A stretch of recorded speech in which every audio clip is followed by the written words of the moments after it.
அடுத்தது இந்த புரிந்துணர்வு ஒப்பந்தம், டிக்கி, அண்ணாமலை குற்றச்சாட்டு. நீங்க அண்ணாமலை என் மேல குற்றச்சாட்டு வைக்கல. அவர் கொஞ்சம் அறகுறையா படிச்சிருக்காரு நினைக்கிறேன்.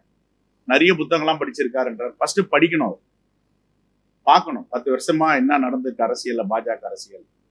இந்த டிக்கி என்ற நிறுவனத்திற்கும் தமிழ்நாடு அரசிற்கும் புரிந்துணர்வு ஒப்பந்தம் ஒரு மாடல் ப்ராஜெக்ட்.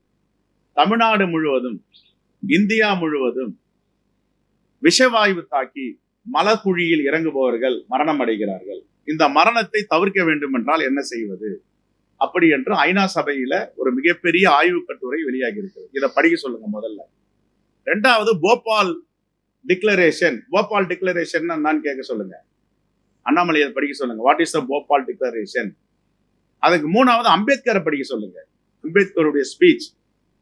நாலாவது அட்லீஸ்ட் இதெல்லாம் படிக்க அவருக்கு வாய்ப்பு இல்லைன்னா மோடியை படிக்க சொல்லுங்க, மோடியுடைய உரையை படிக்க சொல்லுங்க.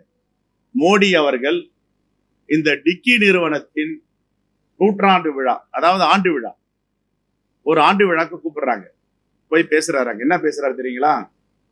இந்த டிக்கி போன்ற அமைப்புகள் இல்லை என்றால் இந்த நாட்டில் ஜனநாயகம் மலராது. இந்த டிக்கி போன்ற அமைப்புகள் இல்லை என்றால் துருப்பிடித்த இரும்பை ஸ்டீல், முழுமை பெற்ற இரும்பாக மாற்ற முடியாது. இந்த சமூகம் துரும்பு பிடித்திருக்கிறது. இதை மெருகேற்றி தொழில் முனைவோர்களாக்கும் பணியை டிக்கி செய்து வருகிறது. ரைட்? 3000 பேர் தொழிலதிபர்கள் மத்தியில பேசுறாரு. அது மட்டும் இல்ல, ஒரு தலித் பெண்மணி இந்த டிக்கி மூலமாக ஒரு கட்டுரையை தாக்கல் செய்திருக்கிறார். இந்த கட்டுரை உலகத்திற்கே வழிகாட்ட வேண்டிய கட்டுரை. இன்னும் அவருடைய ஸ்பீச் பொது தளங்கள்ல இருக்கு. என்கிட்ட கூட இருக்குன்னு நினைக்கிறேன். என்கிட்ட கூட என் போன்லயே வச்சிருக்கேன்.